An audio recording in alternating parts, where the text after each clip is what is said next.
سورۃ البلد، اب یہ اس کا جوڑا ہے۔ بسم اللہ الرحمن الرحیم، لا اقسم بہذا البلد۔ یہ میں نے نہیں وضاحت کی آپ کے سامنے، یہ لا اقسم کیوں ہے؟ لا اقسم، لا اقسم بیوم القیامہ، لا اقسم بالنفس اللوامہ، فلا اقسم بالشفق واللیل وما وسق۔ یہ لا جو ہے نافیہ نہیں ہے، یہ لا ہے اس معنی میں تم جو کہہ رہے ہو غلط ہے، میں قسم کھاتا ہوں قیامت کے دن کی۔ اسی طرح تمہارے دماغ میں جو بیٹھا ہوا غلط نہیں، جیسے کہ انگریزی میں نے I swear by the day of judgment, لیکن ہوتا کیا ہے انگریزی میں نے کے بعد کاما لگ جاتا ہے تو آپ کو پتہ چل گیا یہ علیحدہ ہے، لیکن عربی میں یہ قومے وغیرہ ہے نہیں۔ تو لا اقسمو میں نہیں قسم کھاتا، یہ نہیں ہے، نہیں قسم ہے مجھے قیامت کے دن کی، نہیں قسم ہے مجھے اس شہر کی۔ کون سا شہر؟ مکہ مکرمہ۔ کیوں؟ یہ ابھی بات میں واضح ہو جائے گی۔ وَأَنْتَ حِلٌّ بِهَذَا الْبَلَدِ، اور اے نبی آپ حلال کر لیے گئے ہیں اس شہر میں۔ اور کچھ لوگوں نے ترجمہ کیا ہے آپ کے لیے حلال ہو جائے گا یہ شہر، یعنی یہ کہ ایک وقت آئے گا کہ اس شہر میں خونریزی کرنا آپ کے لیے اس کی اجازت ہو جائے گی، حالانکہ یہ جو ہے بلد الحرام ہے۔ گویا کہ فتح مکہ کے دن کچھ نہ کچھ تو وہاں پہ آخر خونریزی ہوئی ہے، بہت کم، منیمم ہوئی تو ہے، لیکن یہ کہ میرے نزدیک وہ مفہوم نہیں، مفہوم پہلا ہے۔ آپ کو حلال کر لیا گیا اس وقت، آپ کی عزت نفس پہ حملے ہو رہے ہیں، آپ کو ستایا جا رہا ہے، آپ کو تکلیفیں دی جا رہی ہیں، آپ جھیل رہے ہیں۔ دیکھیے ایک تو یہ شہر ہے وادی غیر ذی زرع جس میں کچھ پیدا ہی نہیں ہوتا، وہاں کی زندگی ویسے ہی مشقت والی زندگی تھی، اس کے اوپر to add fuel to fire, اے نبی آپ پر اب یہ جو مشقت پڑی ہوئی ہے کہ آپ دعوت حق کے ضمن میں جو مشقتیں جھیل رہے ہیں تو ہم اس کی قسم کھا رہے ہیں۔ لا اقسم بہذا البلد وانت حل بہذا البلد ووالد وما ولد، اور تیسری قسم والد اور اولاد۔ یہ ایک اور مشقت ہے جو انسان پر ہے، اولاد کا پالنا، پروان چڑھانا، پرورش کرنا، کتنا بڑا بوجھ۔ یہ قسمیں کھا کر کیا کہا؟ لقد خلقنا الانسان فی کبد، ہم نے انسان کو محنت و مشقت ہی میں پیدا کیا ہے۔ یہ گویا کہ اس کے ساتھ جوڑ لیجئے، یا ایھا الانسان انک کادح الی ربک کدحا فملاقیہ۔ تو میں نے اس وقت بھی عرض کیا تھا غالب کے جو دو اشعار ہیں، قید حیات و بند غم اصل میں دونوں ایک ہیں، بہت سے پہلے آدمی غم سے نجات پائے کیوں؟ مشقت تو یہاں ہر ایک کے لیے، محنت ہے، مشقت ہے، تکلیف ہے، مسائل ہیں، پریشانیاں ہیں، کوفت ہے، ہر شخص کے لیے۔ بس ذرا سا فرق ہے، کوئی ایئر کنڈیشن کمرے میں بیٹھا ہوا ہے لیکن چین نہیں ہے، ایئر کنڈیشن کمروں کے اندر مخملی گندیلوں پر نیند نہیں آ رہی ہے۔ کوئی شخص ہے کہ جس کو مشقت جو ہے جسمانی ہے، کسی کی مشقت جو ہے وہ نفسیاتی ہے، مشقت ہے۔ لقد خلقنا الانسان فی کبد، یہاں کوئی بھی اس کبد سے، اس مشقت سے مستثنا نہیں ہے۔ قید حیات و بند غم اصل میں دونوں ایک ہیں، موت سے پہلے آدمی غم سے نجات پائے کیوں؟ لیکن وہاں سورہ انشقاق میں اس سے اگلا مرحلہ ہے کہ اب تو گھبرا کے یہ کہتے ہیں کہ مر جائیں گے، مر کے بھی چین نہ پایا تو کدھر جائیں گے، مرنے کے بعد پھر کھڑے ہونا ہے اللہ کے حضور میں جا کر۔ فملاقیہ یا ایھا الانسان انک کادح الی ربک کدحا فملاقیہ فاما من اوتی کتابہ بیمینہ۔ اب یہ وہاں پر مسئلہ ہو جائے گا۔ تو انسان کے لیے مشقت اور محنت جو ہے یہ اس کا مقدر ہے۔ ووالد وما ولد لقد خلقنا الانسان فی کبد ایحسب ان لن یقدر علیہ احد۔ اس محنت و مشقت میں جو انسان پڑے ہوئے ہیں ان کے تمرد کا حال دیکھو، ابو جہل کو دیکھو اکڑا ہوا ہے۔ اگر ان کے لیے دنیا میں آسانیاں ہوتی تو یہ کیا کرتے، کیا ستم ڈھاتے، کیا بغاوتیں کرتے؟ کیا انسان یہ سمجھتا ہے کہ اس کے اوپر کوئی قابو نہیں پائے گا؟ یقول اہلکت مالا لبدا، یہ اب ان کا کلچر ہے، بڑے فخر سے کہتا ہے میں نے تو بڑا ڈھیروں مال جو ہے شیخی مارتا ہے، میں نے ہلاک کر دیا، میں نے کھانے کھلائے، غریبوں کو کھلائے۔ یہ بھی ان کی مسابقت رہتی تھی ان میں جو لوگ تھے۔ اب ابو جہل کا بھی قول یہی ہے نا، جب اس سے پوچھا گیا کہ کیا تمہارے خیال میں محمد جھوٹے ہیں صلی اللہ علیہ وسلم، انہوں نے کہا نہیں ان کا بھی جھوٹ نہیں بولا۔ پھر تم کیوں نہیں ان پر ایمان لاتے؟ کہ بھائی بات یہ ہے ہمارا ان کا مقابلہ تھا، بنو ہاشم کا اور ہمارے خاندان کا، انہوں نے کھانے کھلائے، ہم نے ان سے بڑھ کر کھلائے، انہوں نے اور خدمت کی، حجاج کی، ہم نے ان سے بڑھ کر کی، ابھی تک تو ہم کندھے سے کندھا جوڑے چلے آ رہے ہیں۔ اب اگر ہم ان کی نبوت مان لیں تو ہم تو ہمیشہ کے لیے غلام ہو جائیں گے، یہ صورت مجھے گوارا نہیں۔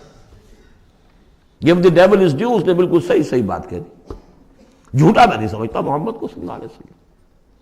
کتنا اخلاقی روب تھا حضور کا اس پر، وہ ہم پڑھ لیں گے آگے چل کر جب سورہ علق ہم پڑھیں گے، وہ بعد میں اسی وقت کے لیے موضوع ہے۔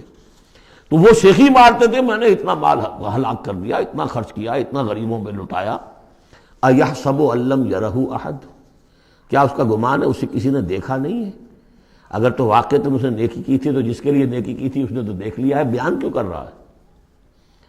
اگر اللہ کو راضی کرنے کے لیے کوئی کیا تھا تو اس کے تو علم میں ہے۔ أَلَمْ نَجْعَل لَّهُ عَيْنَيْنِ، کیا ہم نے اس کو دو آنکھیں نہیں دی؟ وَلِسَانًا وَشَفَتَيْنِ، اور زبان دی اور دو ہونٹ دیے۔ وَهَدَيْنَاهُ النَّجْدَيْنِ، اور ہم نے اس کو راہ دکھلا دی دو گھاٹیوں کی، دو گھاٹیوں کی ہدایت دے دی۔ اس میں عام رائے تو یہ ہے کہ اس سے مراد ہے نیکی اور بدی، لیکن یہ کہ مجھے اس رائے سے زیادہ اتفاق ہے جن کے خیال میں اس سے مراد ہے ماں کی دو چھاتیاں، ابھار ہوتے ہیں، نجدین اس کو کہتے ہیں جو چیز ابھری ہوئی ہو۔ یہ جبلی ہدایت ہے جو بچہ لے کر آیا ہے۔ کس نے پڑھایا اس کو؟ کس نے یہ سکھایا ہے اس کو کہ جاؤ چوسو اور تمہارے اندر دودھ آ جائے گا، تمہیں جو ہے غذا مل جائے گی؟ یہ ہدایت ہے اللہ کی، وہ میں نے عرض کیا تھا جبلی ہدایت۔ الذی خلق فسوی والذی قدر فہدی، یہ ہدایت تو وہ لے کے آیا بچہ، اسے معلوم میری غذا کہاں ہے۔ اس کی ماں میں، اس کے منہ میں جاتا ہے ماں کا دودھ اور وہ اس کو چوستا ہے اور پیتا ہے، کہیں سے سیکھ کر آیا ہے، کوئی ٹریننگ اس کو دی گئی ہے۔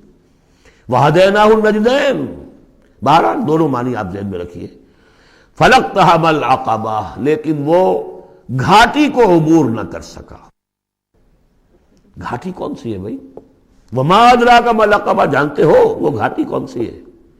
فَكُّ رَقَبَةٍ، کسی گردن کا چھڑا دینا، آزاد کر دینا، کسی غلام کو آزاد کرا دینا اپنا مال خرچ کر کے، یا کسی مقروض کا قرضہ ادا کر دینا اپنے مال سے۔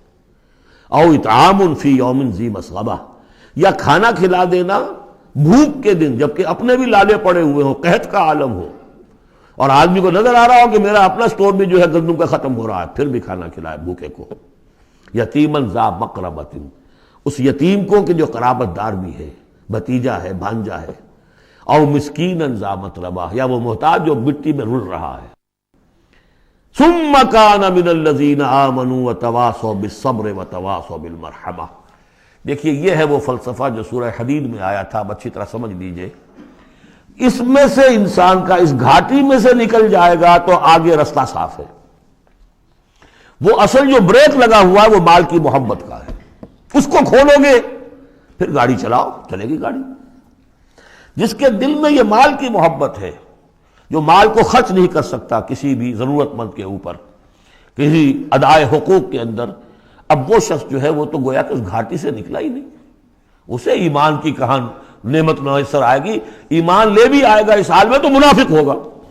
سمجھ رہے میری بات کو؟ اگر یہ گند دل میں سے نکلا نہیں، پاک نہیں ہوا، تو ایمان لے بھی آئے گا کسی وجہ سے تو منافق بنے گا، مومن تو نہیں بن سکتا صحیح معنی میں۔ اس گندگی کو دور کرو، جیسا کہ ہم نے وہاں پڑھا تھا، اعلموا ان اللہ یحیی الارض بعد موتہا قد بینا لکم الآیات لعلکم تعقلون ان المصدقین والمصدقات واقرضوا اللہ قرضا حسنا یضاعف لهم ولهم اجر کریم والذین آمنوا باللہ ورسلہ، یہ منزل طے کر کے اگر ایمان لایا ہے انسان تو اولئک هم الصدیقون والشہداء، وہ ان کے مراتب عالیہ کھلے ہوئے ہیں، ادھر جاؤ یا ادھر جاؤ اپنی استاد طبع اور مزاج کے مطابق۔ یہاں بھی وہی ہے، پہلے یہ کام کیے ہوں فلقتحم العقبہ، اگر اس گھاٹی کو عبور کر لے، اور گھاٹی کون سی ہے؟ فک رقبۃ او اطعام فی یوم ذی مسغبۃ یتیما ذا مقربۃ او مسکینا ذا متربہ ثم کان من الذین آمنوا وتواصوا بالصبر وتواصوا بالمرحمہ۔ زمین کے اندر سے یہ گند آپ نے نکال دیا، شوریلی زمین کے اندر جو بھی تھا اس کو صاف کر کے اب بیج ڈالیے ایمان کا۔ ثم، یہ زمین تیار ہو گئی ہے، اب بیج ڈالیے۔ ثم کان من الذین آمنوا، پھر ہوا وہ ان لوگوں میں شامل کہ جو ایمان لائے اور تواصوا بالصبر وتواصوا بالمرحمہ۔ یہ وہ مضمون یہاں آ گیا ہے، والعصر ان الانسان لفی خسر، الا الذین آمنوا وعملوا الصالحات وتواصوا بالحق وتواصوا بالصبر. اور یہاں پہ ترتیب بدلی ہوئی ہے، وہاں ایمان کے بعد عمل صالح یا عمل صالح کے بعد ایمان ہے، وہاں تواصی بالحق کے بعد تواصی بالصبر ہے، یہاں تواصی بالصبر پہلے ہے، تواصی بالمرحمہ بعد میں ہے. تو اس میں تقابل سے بہت سے جو حقائق ہیں وہ کھلتے ہیں. ثم کان من الذین آمنوا وتواصوا بالصبر وتواصوا بالمرحمہ. اگر اس گھاٹی کو عبور کر کے آدمی آئے اور پھر وہ ایمان لانے والوں میں شامل ہو تو پھر اس کا معاملہ اولئک هم الصدیقون والشہداء عند ربہم. اولئک اصحاب المیمنہ، یہ ہوں گے میمنہ والے، داہنے والے. وہ داہنے والا ہم پڑھ چکے ہیں سورہ واقعہ میں بھی، فاصحاب الیمین ما اصحاب الیمین واصحاب الشمال ما اصحاب الشمال فالسابقون السابقون کنتم ازواجا ثلاثا. 3 گروہوں میں تم تقسیم ہو جاؤ گے.